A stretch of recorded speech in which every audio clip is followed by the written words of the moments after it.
Saudara-saudari terkasih, saya dalam renungan sering bertanya, mengapa Yesus bisa memberikan segala-galanya, bahkan memberikan nyawanya untuk kita?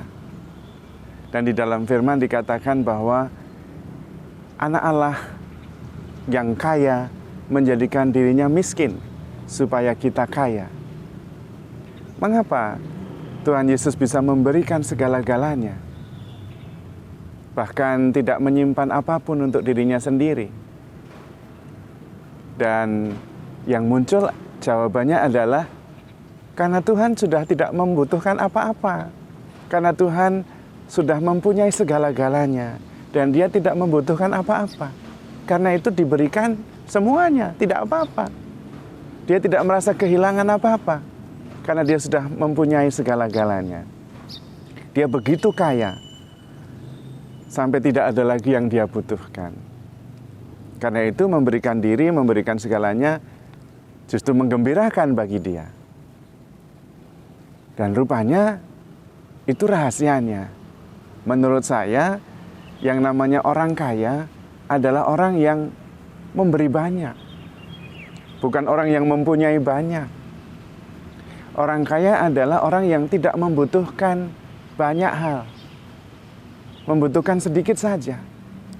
Paling hanya makan dan minum, itulah orang kaya. Dia tidak membutuhkan apa-apa. Orang yang masih membutuhkan banyak hal, dia mengumpulkan. Padahal tidak perlu. Kita menurut Ayub, kita lahir ke dunia ini dengan telanjang, nanti kita pergi dari dunia ini juga dengan telanjang, tidak membawa apa-apa. Dan orang kaya adalah orang yang datang lahir dengan telanjang, pergi dengan telanjang, tetapi selama hidup memberikan banyak hal. Itulah orang kaya, bukan yang mengumpulkan. Kalau yang mengumpulkan banyak hal itu orang miskin, karena masih membutuhkan ini, membutuhkan itu, dikumpulkan, yang akhirnya nanti juga ditinggal, tidak dibawa. Karena itu ada ungkapan kontradiktif tapi benar. Ungkapan yang miris tapi tepat. Yaitu ketika seseorang mengumpulkan banyak hal sampai yang dia punyai adalah uang dan kekayaan. Dan orang lain kemudian mengatakan, kasihan, miskin sekali dia, sampai-sampai yang dia punyai hanya uang. Kontradiktif ya. Karena memang sebetulnya yang kita butuhkan bukan hanya uang. Di dalam diri kita itu ada material, ada biologis, ada psikologis, ada rohani. Yang materi, ya di dalam diri kita ada air, ada mineral-mineral, ada vitamin-vitamin. Itu material dan dibutuhkan.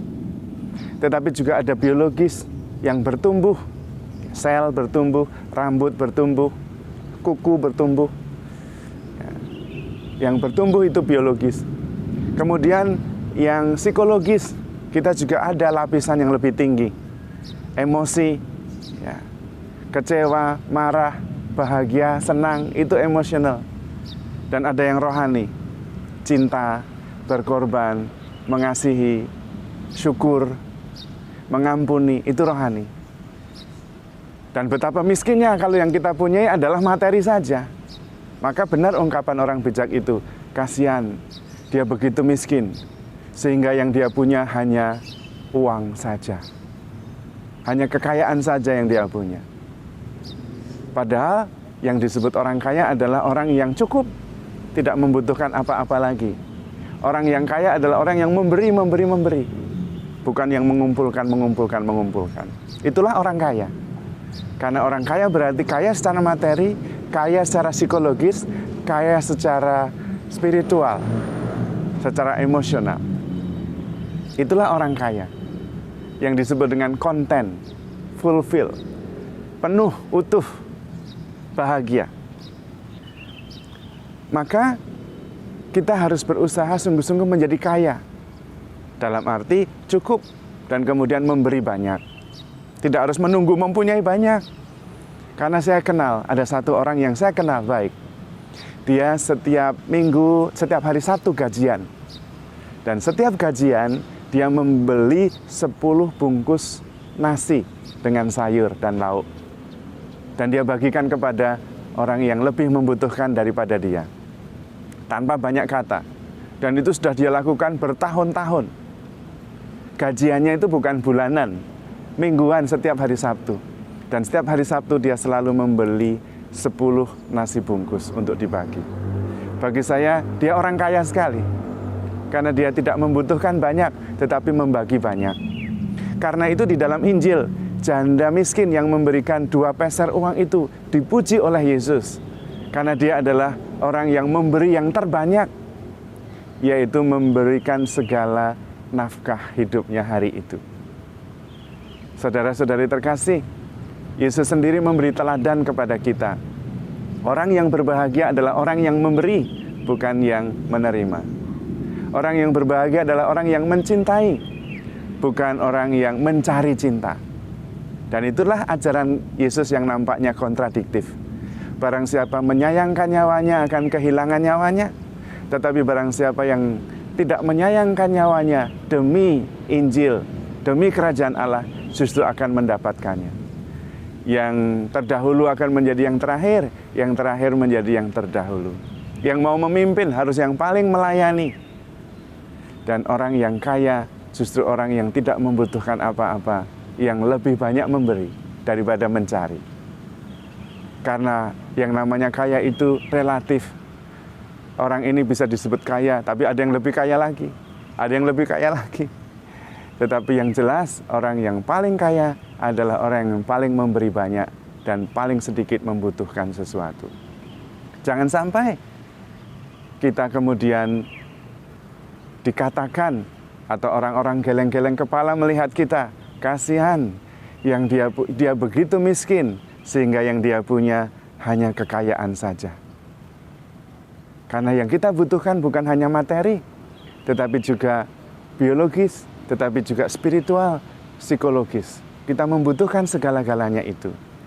Dan yang menarik, kebutuhan psikologis yang lebih tinggi, kebutuhan rohani yang lebih tinggi, justru dipenuhi dengan memberi, dan mengasihi. Karena itu Tuhan Yesus mengajarkan supaya kita sungguh-sungguh kaya. Jalannya sama, menyangkal diri, memikul salib, mengikuti Yesus.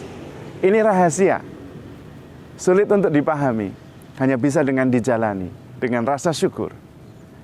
Karena itu kita kemudian merasa penuh. Karena memang tidak ada orang yang hidup untuk dirinya sendiri. Kalau dia hidup untuk Tuhan, kalau dia mati untuk Tuhan. Mari kita menjadi orang-orang yang kaya seperti Yesus yang sudah menjadi teladan. Meskipun begitu kaya, menjadikan dirinya miskin supaya kita kaya. Kaya karena sudah cukup dengan Yesus saja, sehingga tidak membutuhkan apa-apa lagi. Bahagia karena cukup menerima kasih karunia Yesus saja. Dan sesudah itu tinggal membagi-bagikan dengan penuh syukur dan sukacita. Kalau Anda diminta memilih, pilihlah mencintai daripada dicintai. Karena mencintai itu membahagiakan. Kalau diminta memilih memberi atau diberi, pilihlah memberi. Karena memberi itu membahagiakan. Dan sungguh menarik. Dengan memberi ternyata kita merasa cukup. Sehingga ketika merasa cukup, kita memberi. Dan ketika kita memberi, kita merasa cukup. Tidak perlu. Maka setiap agama selalu mengajarkan untuk memberi. Karena dengan memberi itu kita mensugesti diri sendiri bahwa kita sudah cukup dan tidak membutuhkan apa-apa lagi selain cinta Tuhan. Berbahagialah orang yang miskin karena dia akan dihibur. Dihibur dengan kekayaan yang terbesar, yaitu Tuhan sendiri. Kemiskinan kita terpenuhi apabila kita mempunyai kekayaan, dan kekayaan satu-satunya itu adalah Allah.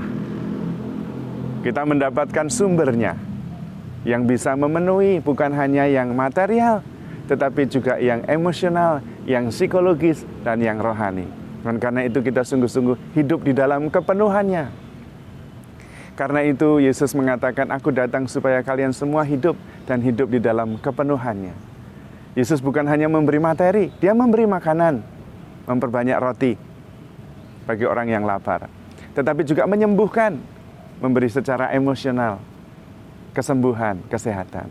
Dia juga menghibur, memberikan kegembiraan. Jangan takut, Aku menyertai kamu sampai akhir zaman.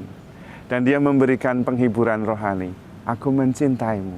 Di mana aku berada, engkau pun akan berada. Yesus yang sungguh kaya itu menjadi miskin supaya kita kaya.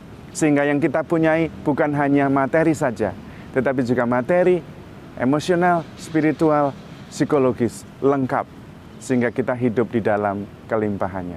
Aku datang supaya kalian semua mempunyai hidup dan hidup di dalam kelimpahannya. Tuhan memberkati.